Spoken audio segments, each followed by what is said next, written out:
की, भारत माता की। एन अनबारंद तमिल सहोदर सहोदरिகளே वणक्कम। आज कन्याकुमारी से देश के इस दक्षिणी छोर से जो लहर उठी है, ये लहर बहुत दूर तक जाने वाली है।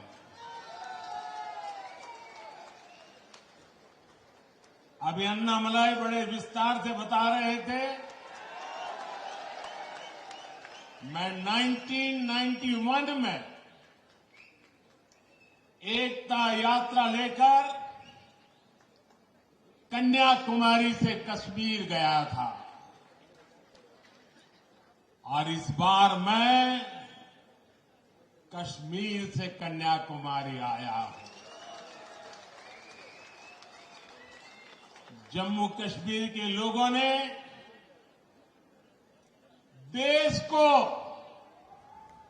तोड़ने का सपना जो देखते हैं, जम्मू कश्मीर के लोगों ने ऐसे लोगों को नकार दिया है। अब तमिलनाडु के लोग भी ऐसा ही करने जा रहे हैं। साथियों,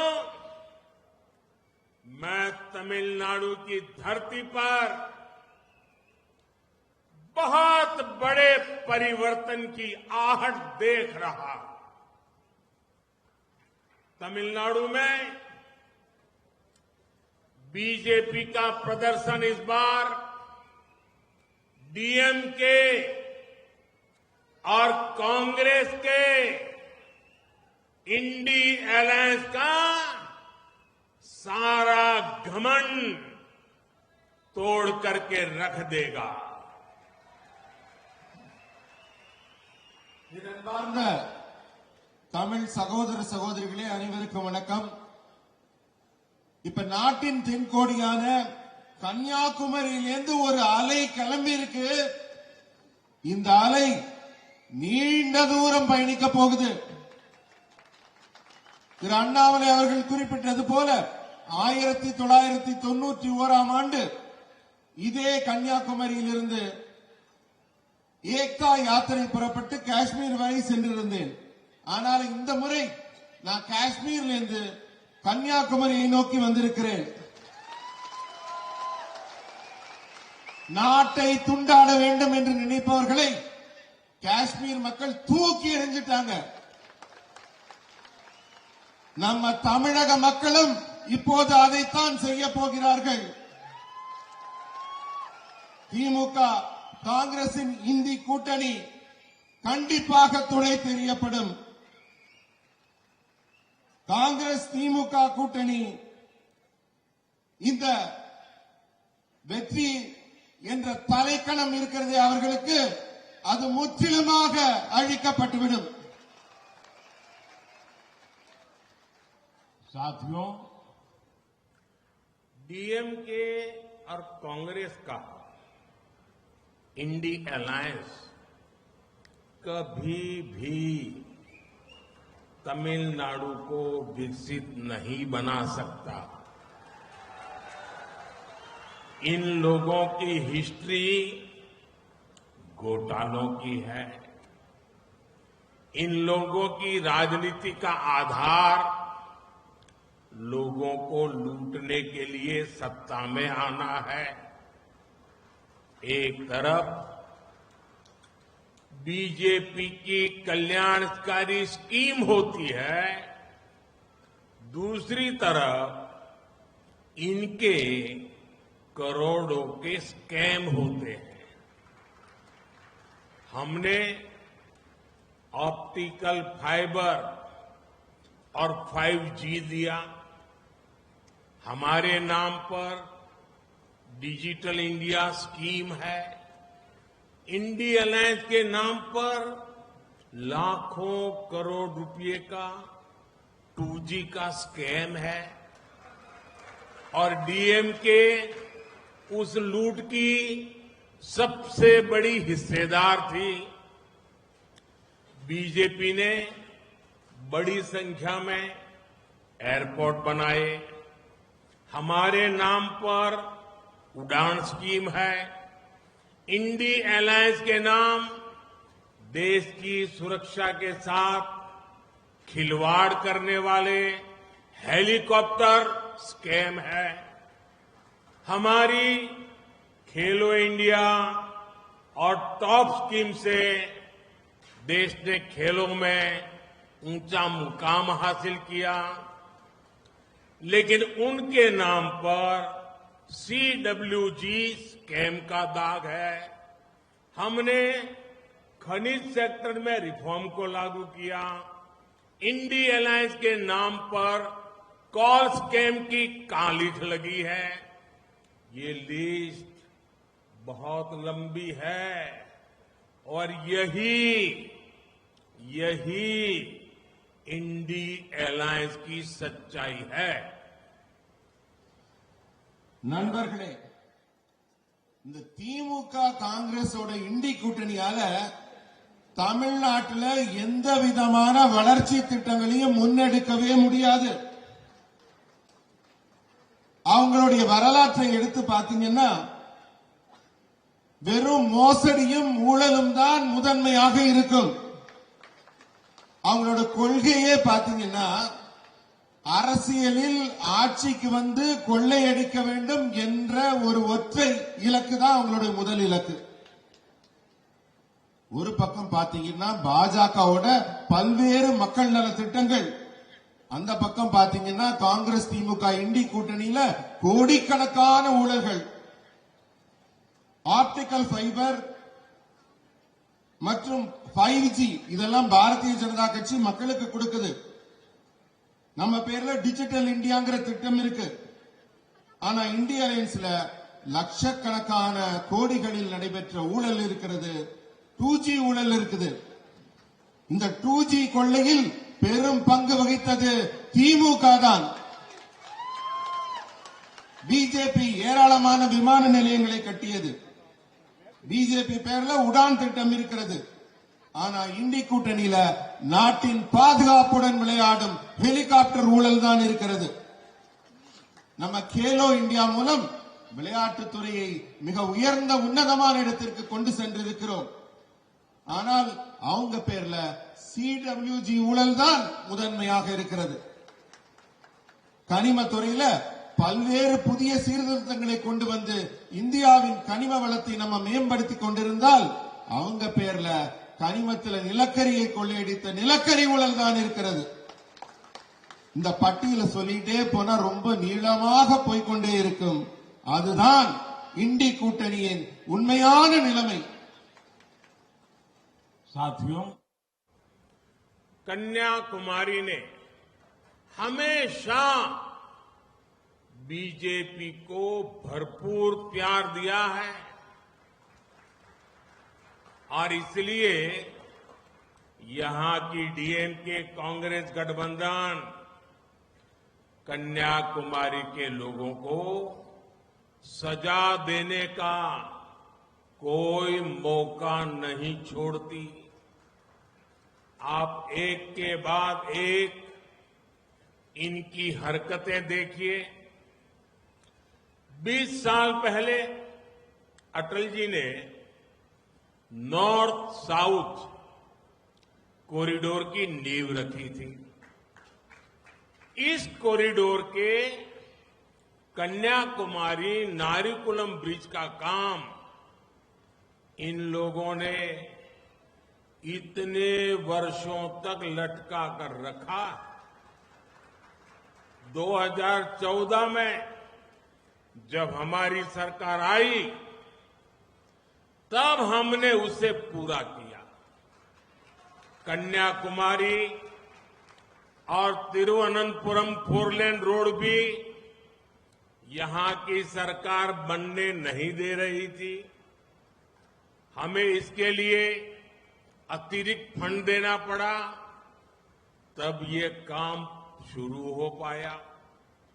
कन्याकुमारी के लोग मार्तंडम और पार्वतीपुरम फ्लाईओवर के लिए भी वर्षों से मांग कर रहे थे, लेकिन डीएमके और कांग्रेस के लोगों ने एक बार भी नहीं सुना।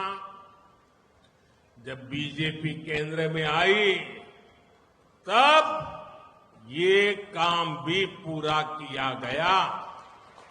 यहां लोग 40 साल से डबल रेल ब्रिज का भी सपना देख रहे थे, उसे भी इन्होंने पूरा नहीं होने दिया। अब बीजेपी सरकार ये काम कर रही है। நண்பர்களே, கன்னியாகுமரி எப்பவுமே பாரதிய ஜனதா கட்சிக்கு ஏராளமான அன்பை கொடுத்துக் கொண்டிருக்கிறது. உங்கள் ஆதரவு பாரதிய ஜனதாவிற்கு கிடைத்துக் கொண்டிருக்கிறது. ஆனால் திமுக காங்கிரஸ் இண்டி கூட்டணி எப்படா வாய்ப்பு கிடைக்கும் இங்குள்ள மக்களை சுரண்டலாம் என்று காத்துக் கொண்டிருக்கிறது. நீங்க அவங்க நடவடிக்கைகள் எல்லாம் கடந்த 20 ஆண்டுகளாக ஒன்றன் பின் ஒன்றாக பாத்தீங்கன்னா அவங்க எண்ணம் நமக்கு புலப்படும். ஆனால்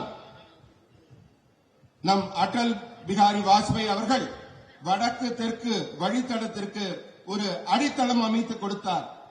கன்னியாகுமரி நரிக்குளம் பாலம் பல ஆண்டுகளாக அவர்கள் நிறைவேற்றாமல் வைத்திருந்தார்கள். பாரதிய ஜனதா கட்சி ஆட்சி 2014ஆம் ஆண்டு வந்த பிறகுதான் அதை நாங்கள் நிறைவேற்றினோம். இங்கு இருந்த அரசு எல்லாம் கன்னியாகுமரி திருவனந்தபுரம் 4 வழிச்சாலை எல்லாம் அமைக்க அனுமதி கூட கொடுக்கவில்லை. அதற்காக கூடுதல் நிதி கொடுக்க வேண்டியிருந்தது. அப்போதுதான் பணியை தொடங்க முடியும் என்ற நிலை இருந்தது. அதை செய்து முடித்தது பாரதிய ஜனதா கட்சி அரசு. மார்த்தாண்டம் பார்வதிபுரம் மேம்பாலம் அமைக்க நம்ம மக்கள் எல்லாம் பல ஆண்டு காலமாக கேட்டுக்கொண்டே இருந்தார்கள். மார்த்தாண்டத்துக்கும் இந்த பார்வதிபுரத்துக்கும் மேம்பாலம் வேணும். திமுக காங்கிரஸ் கூட்டணியோட காதுகள் அது விழவில்லை. மத்தியில் பாரதிய ஜனதா கட்சி ஆட்சி வந்த பிறகுதான் அந்த பாலத்தின் வேலை முடிந்தது. இங்க இருக்கிற மக்கள் எல்லாம் 40 வருஷமாக இரட்டை ரயில் பாலம் வேணுங்கிற கனவை கண்டு கொண்டிருக்கிறார்கள். இதையும் அவர்கள் அனுமதிக்கவே இல்லை. பாரதிய ஜனதா கட்சியின் அரசு வந்த பிறகுதான் இந்த விலையும் மிக விரைவாக செயல்பட தொடங்கி இருக்கிறது. வெகு விரைவில் இரட்டை ரயில் பாலமும் இங்கு வந்துவிடும். साथियों, हम तमिलनाडु का पोर्ट इंफ्रास्ट्रक्चर डेवलप करने में भी जुटे हुए हैं। अभी पिछले महीने ही मैं थूथुकुडी आया था। वहां मैंने Chidambaranar port outer harbour container terminal का शिलान्यास किया था। हमारे फिशरमैन भाइयों के लिए भी बीजेपी सरकार लगातार काम कर रही है। चाहे वो आधुनिक फिशिंग बोट के लिए आर्थिक मदद देना हो या फिर उन्हें किसान क्रेडिट कार्ड के दायरे में लाना, आपकी हर चिंता उसका हमने समाधान करने का प्रयास किया है। यहां के हमारे साथी श्रीमान जॉय डी क्रूज ने फिशरमैन कम्युनिटी के लिए जो काम किया है, मैं उसकी प्रशंसा करता हूं। और जब भी मैं उनको मिलता हूं, ऐसे अनेक विषयों पर उनसे मुझे बात करने का अवसर मिलता है। நண்பர்களே, தமிழ்நாட்டின் துறைமுக உள்கட்டமைப்பை மேம்படுத்துறதுல நாங்க ரொம்ப மும்முரமா இருக்கோம். துறைமுகம் வளர்ந்தால்தான் ஒரு நாடு வளரும். ஆகவே தமிழ்நாட்டில் துறைமுகத்தை நாங்கள் கட்டமைப்பை முன்னேற்றிக் கொண்டிருக்கிறோம். கடந்த மாதம் தான் நான் தூத்துக்குடி வந்திருந்தேன். அங்க சிதம்பரனார் துறைமுகம் அவுட்டர் ஹார்பர் கண்டெய்னர் டெர்மினலுக்கு அடிக்கல் நாட்டி இருந்தேன். நமது பகுதியின் மீனவர்களின் நன்மைக்காக, அவர்கள் நலனுக்காக பாரதிய ஜனதா கட்சி அரசு தொடர்ந்து செயல்பட்டு வருகிறது. நவீன மீன்பிடி படகுகளுக்கு நிதி உதவி வழங்குவதாகட்டும், அல்லது அவர்களுக்கு கிசான் கிரெடிட் கார்டு வரம்பிற்குள்ள அவர்களை கொண்டு வருவதாகட்டும், இப்படி எதுவாக இருந்தாலும் மீனவ மக்களின் ஒவ்வொரு கவலையையும் தீர்ப்பதற்கான முயற்சியை பாரதிய ஜனதா கட்சி மேற்கொண்டு வருகிறது. மீனவர் சமுதாயத்தின் நமது நண்பர் திரு ஜாய்டி குரூஸ் ஆற்றிய பணிகளை எல்லாம் நான் பாராட்டி நினைவு கூறுகிறேன். அவரை பற்றி எண்ணும் போதும் சிந்திக்கும் போதும் அவரின் பல்வேறு கருத்துக்களை நான் நினைவு கூறுகிறேன். साथियों, हम तमिलनाडु की कनेक्टिविटी को बेहतर बनाने के लिए रेलवेज और हाईवेज का नेटवर्क तैयार कर रहे हैं। इन 10 वर्षों में तमिलनाडु में भी करीब करीब 50,000 करोड़ के हाईवे के प्रोजेक्ट पूरे किए गए हैं। 70,000 करोड़ रुपए के हाईवे पर और काम चल रहा है। 2009 से 2014 तक कांग्रेस डीएमके सरकार दिल्ली में बैठी थी। हर साल तमिलनाडु को रेल विकास के लिए करीब और सिर्फ 800 करोड़ रुपए देती थी। बीजेपी सरकार ने इस साल रेलवे इंफ्रास्ट्रक्चर के लिए तमिलनाडु को करीब 6,300 करोड़ रुपए दिए हैं।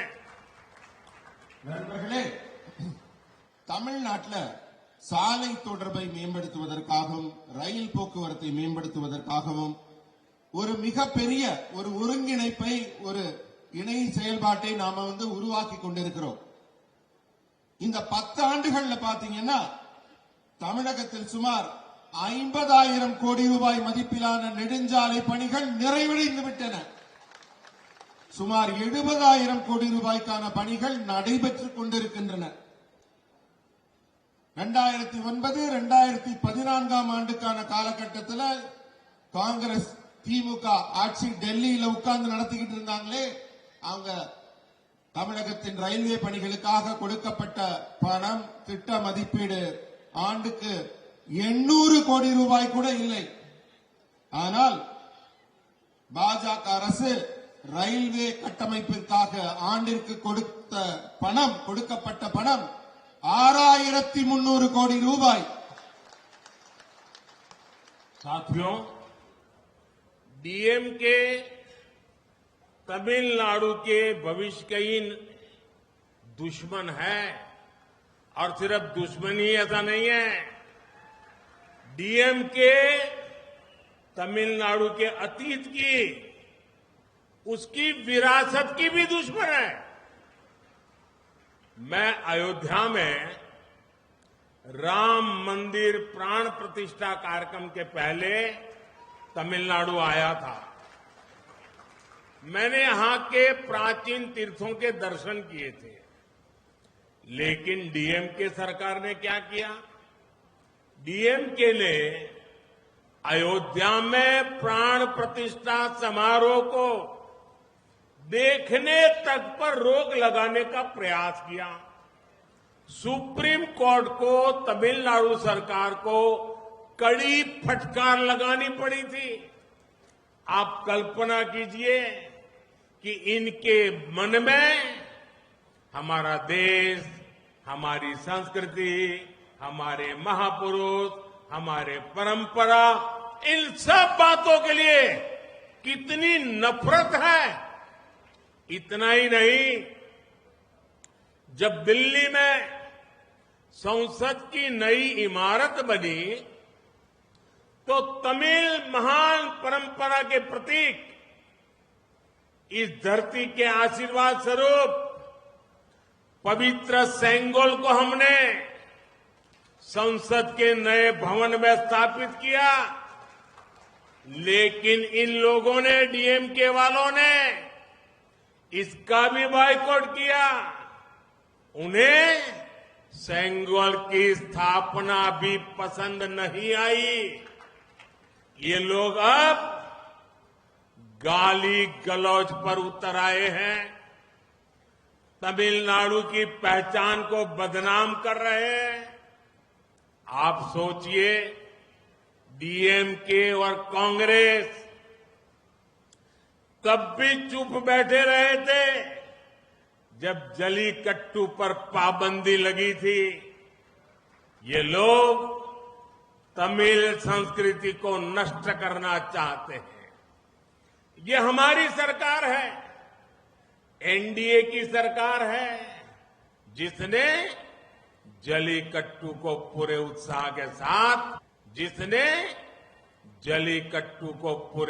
के साथ मनाए जाने का रास्ता साफ किया है। जलीकट्टू हो या तमिलनाडु की पहचान, यहां की संस्कृति हो, जब तक मोदी है इस पर आंच नहीं आने देगा। இது மோடியின் கேரண்டி। நண்பர்களே, திமுக தமிழ்நாட்டின் தமிழ் பண்பாட்டின் எதிரி, சாதாரண எதிரி இல்ல. நம்ம கடந்த கால பெருமைகளையும் நம்ம பாரம்பரியத்தையும் கண்மூடித்தனமாக எதிர்க்கின்ற எதிரி. அயோத்தியில ராம் மந்திர் பிரான் பிரதிஷ்டா நிகழ்ச்சிக்கு போறதுக்கு முன்னாடி நான் தமிழகம் வந்திருந்தேன். இங்க இருக்கிற பழமையான கோவில்களுக்கும் புண்ணிய ஸ்தலங்களுக்கும் சென்று பூஜைகள் செய்தேன். ஆனா திமுக அரசு என்ன பண்ணுச்சு? அயோத்தியில் நடக்கிற அந்த கும்பாபிஷேக நிகழ்ச்சிக்கு பார்க்க கூட அவங்க யாருக்கும் விருப்பம் இல்ல. மாறாக தமிழகத்தை பார்ப்பவர்களுக்கு கூட தடை விதிக்கும் நிலைக்கு அவர்கள் தள்ளப்பட்டார்கள். அந்த அளவுக்கு அவங்களுக்கு வெறுப்பு. உச்ச நீதிமன்றமே தமிழக அரசை கண்டிக்க வேண்டிய ஒரு நிலை ஏற்பட்டது. நமது கலாச்சாரத்தின் மீதும் பண்பாட்டின் மீதும் பாரம்பரியத்தின் மீதும் எப்பொழுதும் திமுக வெறுப்பினை கக்கிக் கொண்டிருக்கிறது. தமிழகத்தின் அடையாளத்தை, பெருமையை பாதுகாக்க பாரதிய ஜனதா கட்சி என்றும் முன்னணியில் நிற்கிறது. அவங்களுடைய தூற்றல்களையும் அவங்களுடைய ஏச்சுக்களையும் பேச்சுக்களையும் நாங்க பொருட்படுத்துறதில்ல. ஜல்லிக்கட்டுக்கு தடை விதித்த திமுக காங்கிரஸ் அரசு மௌனம் காத்தது. ஜல்லிக்கட்டை தடை செஞ்சு அவங்க நம்ம கலாச்சாரத்தை, அந்த பாரம்பரிய விளையாட்டை அழிக்க நினைத்தார்கள். ஜல்லிக்கட்டை முழு உற்சாகத்துடன் தமிழகம் மீண்டும் கொண்டாட ஏற்பாடுகளை செய்தது நம்ம பாஜக அரசு, நம்ம என்டிஏ கூட்டணி அரசு. ஜல்லிக்கட்டு தமிழகத்தோட பெருமை. ஒரே ஒரு விஷயம் சொல்றேன் நண்பர்களே, ஜல்லிக்கட்டாக இருந்தாலும் சரி, தமிழகத்தின் எந்த பெருமைக்குரிய பாரம்பரியம் மிக்க ஒரு சிறப்பம்சமாக இருந்தாலும் சரி, மோடி இருக்கும் வரை அதை யாரும் அசைக்க முடியாத அந்த பெருமையை காப்பாற்றுங்க. முக்கியமாக ஒரு விஷயத்தை சொல்றேன். புதிய பாராளுமன்றம் கட்டி அங்கே ஒரு செங்கோல் நிறுவனம் தமிழரின் பெருமை, தமிழ் மன்னர்களின் பெருமை, தமிழ் மக்களின் பெருமையை நாடாளுமன்ற மைய மண்டபத்தில் எப்பவுமே சொல்ற மாதிரி நிறுவப்பட்ட அந்த செங்கோல், அத கூட திமுக காரங்க புறக்கணிச்சிருக்காங்க. இது போன்ற தமிழரின் பெருமையை இனி யாரும் புறக்கணிக்க முடியாது. அப்படி புறக்கணிக்க இந்த மோடி அனுமதிக்க மாட்டான் என்பதை உங்களுக்கு சொல்லிக் கொள்கிறேன். இது மோடியின் கேரண்டி.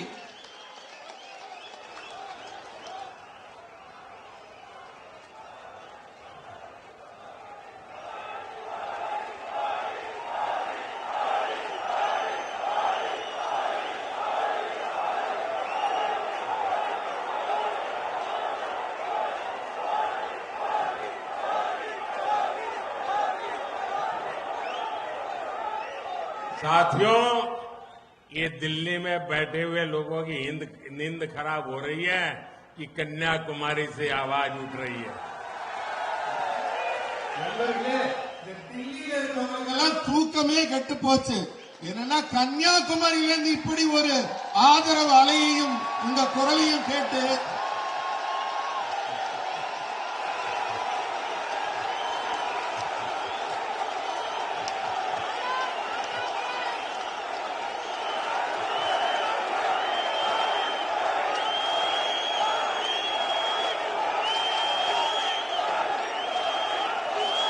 ये आपका प्यार, ये आपके आशीर्वाद सिर्फ मेरी ही नहीं, पूरे देश की ऊर्जा को नई ताकत दे रहे हैं।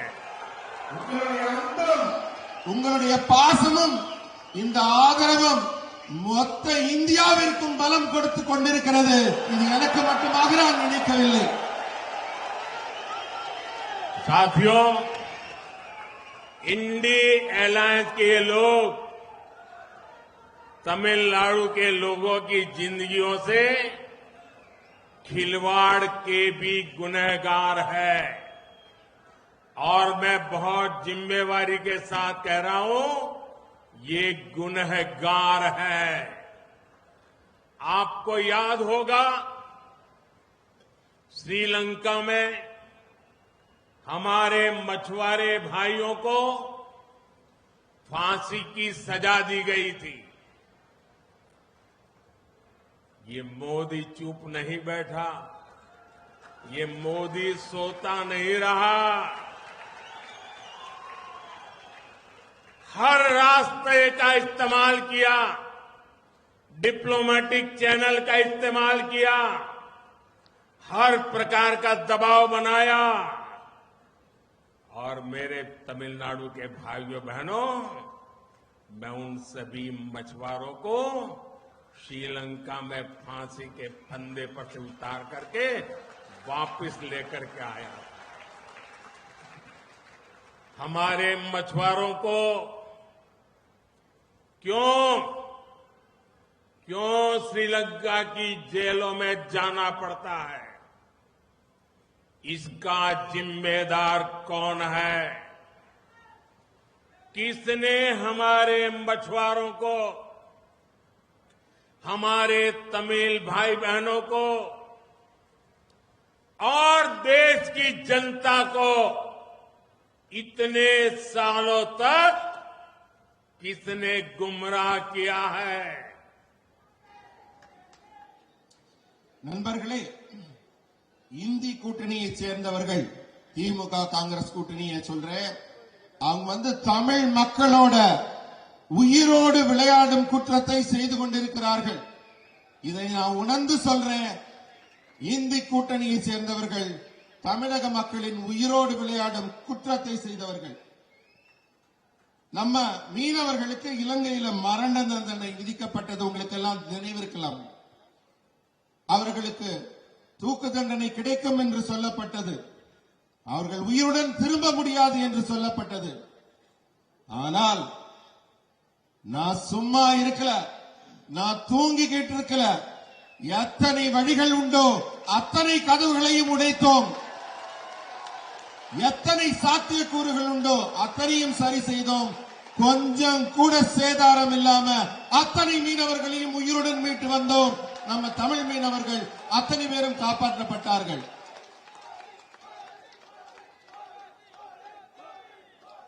இன்று நான் கன்னியாகுமரி மண்ணுக்கு ஒரு மிகப்பெரிய விஷயத்தை சொல்ல நினைக்கிறேன். நம்ம மீனவர்கள்லாம் எதுக்காக இலங்கைக்கு போக வேண்டும்? அந்த கடற்புற எல்லை பகுதிக்கு எதுக்காக போகணும்?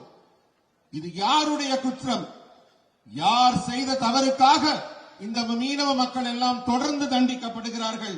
நீங்கெல்லாம் கொஞ்சம் சிந்திச்சு பார்க்கணும்.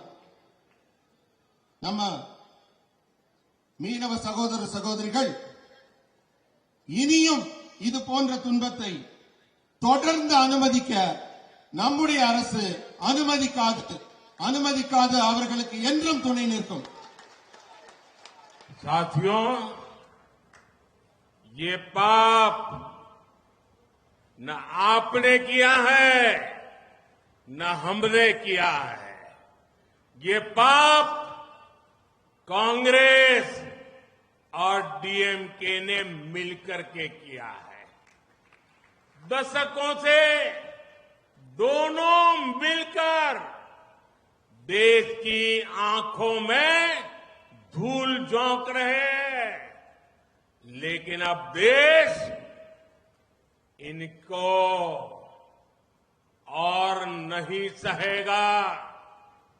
मेरे तमिल परिवारजन अब और नहीं सहेंगे।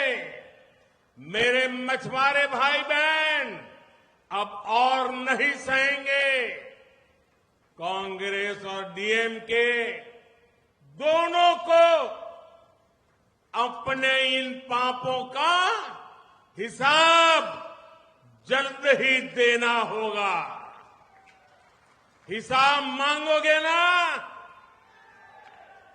நண்பர்களே, இது நீங்க யாரும் செய்த குற்றம் இல்லை, நாங்கள் செய்த குற்றமும் இல்லை, திமுகவும் காங்கிரசும் செய்த குற்றம். அவங்க ரெண்டு பேரும் சேர்ந்து இந்த மாதிரி ஒரு பாவத்தை செய்திருக்கிறார்கள். அவர்களுடைய செயல் மக்களோட கண்ணுல புழுதி வாரி தூதிட்டு அவர்களுடைய பாதையை அவர்கள் நடத்தி கொண்டிருக்கிறார்கள். மக்கள் கண்ணில் விழுந்த தூசி மாதிரி அவங்க. இனியும் மக்கள் அவர்களை ஏற்றுக்கொள்ளவே மாட்டார்கள். என் மீனவ சகோதர சகோதரிகள் இனியும் அவர்களை பொறுத்துக் கொள்ள மாட்டார்கள், பொங்கி எழுவார்கள். காங்கிரசும் திமுகவும் அவங்க பண்ண தப்புக்கும் அவங்க பண்ண பாவத்துக்கும் பதில் சொல்ல வேண்டிய காலம் நெருங்கிவிட்டது. தன்னுடைய பாவ கணக்குக்கு அவங்க பதில் சொல்லியே ஆக வேண்டும். என்ன கேட்கிறது நீங்க கேப்பீங்களா? அவங்க பாவ கணக்குக்கு பதில் கேப்பீங்களா? मांगेंगे ना? கேப்பீங்களா? साथियों, केंद्र की एनडीए सरकार महिला सशक्तिकरण के लिए पूरी शक्ति से काम कर रही है और मुझे खुशी है कि आज मंच पर भी बहुत बड़ी मात्रा में महिलाएं उसका नेतृत्व की ताकत दिखा रही है। लेकिन भाइयों बहनों, डीएमके कांग्रेस के लोग महिलाओं को केवल धोखा देना जानते हैं, उनका अपमान करना जानते हैं। तमिलनाडु के लोग जानते हैं कि जयललिता जी के साथ डीएमके नेताओं ने कैसा व्यवहार किया था। डीएमके में वही संस्कृति अब भी जारी है। तमिलनाडु में महिलाओं के खिलाफ अपराध बढ़े हैं। ये लोग महिलाओं के नाम पर राजनीति करने की कोशिश करते हैं। जब हम महिला आरक्षण बिल लेकर आए तो इसमें सहयोग की जगह डीएमके नेताओं ने उस पर भी सवाल उठाए। डीएमके और कांग्रेस महिला विरोधी है और यही उनका असली चेहरा है। நண்பர்களே, மத்தியில் இருக்க நம்முடைய என்டிஏ அரசு எப்பவுமே பெண்களுக்கான அரசு, பெண்களை முன்னேற்றுவதற்கான அரசு, பெண்களுக்கு அதிகாரம் அளிக்கும் அரசு.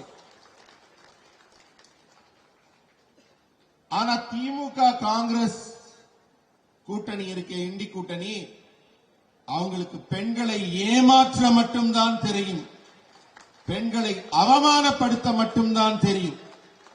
பாஜக தான் பெண்களை மதிக்கின்ற கட்சி. இந்த மேடையை பார்த்தபோது கூட உங்களுக்கு புரிந்திருக்கும் எத்தனை மகளிர் இங்கே தலைவர்களாக வீற்றிருக்கிறார்கள் என்று.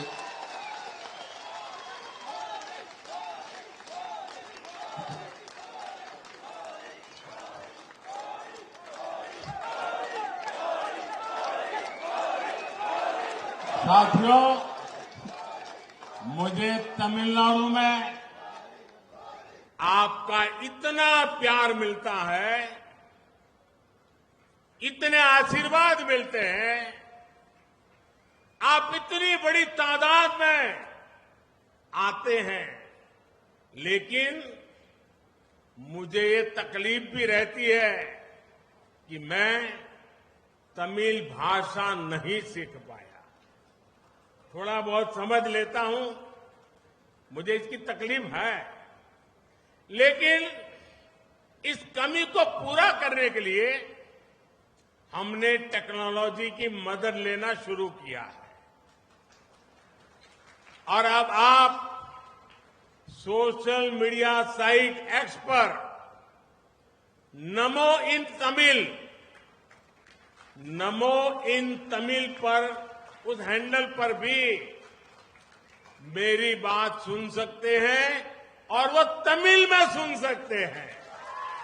मुझे उम्मीद है कि काफी हद तक 95% मैं कह सकता हूं, काफी हद तक मैं इसके जरिए आप तक अपनी बात पहुंचाऊंगा।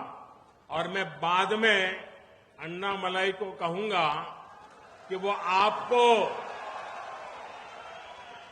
ये टेक्नोलॉजी कैसे काम करती है, आपको क्या करना है, कैसे मोदी का तमिल भाषा में सुन सकते हैं, वो अन्नामलाई अभी समझाएंगे आपको। आपके इस आशीर्वाद के लिए मैं फिर एक बार आप सभी का बहुत बहुत आभार व्यक्त करता हूं। बहुत बहुत धन्यवाद। நண்பர்களே, பெண்களுக்கு மிகப்பெரிய மரியாதை கொடுத்துக் கொண்டிருக்கும் நம்முடைய பாரதிய ஜனதா கட்சி அரசு இன்னும் அவர்களுக்காக பாடுபடும், இன்னும் அவர்களுக்கான மேன்மையடைவு செய்வதற்கான பணிகளை மேற்கொள்ளும். இங்கெல்லாம் நீங்க எனக்கு கொடுத்துட்டு இருக்க அன்பையும் பாசத்தையும் நான் உணர்கிறேன். என்னால தமிழ் மொழிய கத்துக்க முடியலையே அப்படின்னு நான் ரொம்ப ரொம்ப உங்க முன்னாடி வருத்தத்தோட தெரிவித்துக் கொள்கிறேன். இது எனக்கு மிகப்பெரிய குறையாக இருக்கிறது, தமிழ் மொழியை கற்றுக்கொள்ளவில்லை என்பது. இந்த குறைபாட்டை போக்குறதுக்காக இப்ப நான் டெக்னாலஜி தொழில்நுட்பத்தின் உதவியை நாடி இருக்கிறேன். உங்ககிட்ட எல்லாம் இனிமே நான் தமிழ்ல பேச போறேன்.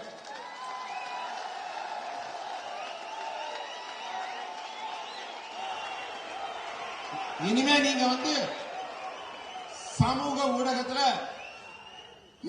எக்ஸ் தளத்திலையும் நம்ம நமோ ஆப்ல நமோ இன் தமிழ் இனிமே வரப்போகுது. அதுல நான் உங்கள்ட்ட தமிழ்ல என்னோட குரல்லே பேச போறேன். நான் சொல்றதெல்லாம் நீங்க கேட்கலாம். இதன் மூலம் நான் சொல்ல நினைக்கிற செய்திய உங்ககிட்ட நம்ம இனிமையான தமிழ் மொழியில உங்ககிட்ட சொல்ல முடியும்னு நான் நம்புறேன். உங்க அன்புக்கு என்னால வேற எந்த காணிக்கையும் திருப்பி செலுத்த எனக்கு தோணல. நீங்க மிகப்பெரிய அன்பை, மிகப்பெரிய பாசத்தை, மிகப்பெரிய வாழ்த்துக்களை எனக்கு கொடுத்துக் கொண்டிருக்கிறீர்கள்.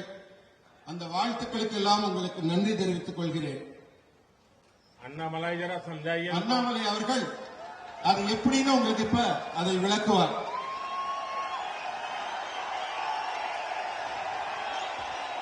அன்பார்ந்த நம்முடைய பாரதிய ஜனதா கட்சியினுடைய தொண்டர்களே, பொதுமக்களே, நம்முடைய நீண்ட குறை பிரதமர் அவர்கள் தமிழிலே பேசும் பொழுது கேட்க வேண்டும் என்று நீங்கள் நினைக்கிறீங்களா? பிரதமர் தமிழில் பேசுறதை கேட்கணுங்களா? நீங்க எல்லாம் இன்று பிரதமர் அவர்கள் நமக்காக தொழில்நுட்பத்தை பயன்படுத்தி, ஆர்டிபிஷியல் இன்டெலிஜென்ஸ், செயற்கை நுண்ணறிவு பயன்படுத்தி, நம்முடைய முதல்ல ட்விட்டர், இப்ப எக்ஸ்னு சொல்லுவோம், அதுல நீங்க பாத்தீங்கன்னா நமோ இன் தமிழ், என்னுடைய செல்போன்ல நீங்க பார்க்கலாம், அங்கிருந்து நிறைய பேருக்கு தெரியாதுங்க, இருந்து இந்த வீடியோ நீங்க பார்க்கலாம். நமோ இன் தமிழ் அப்படின்னு ஒரு ஹேண்டில் இருக்குது, நமோ இன் தமிழ்.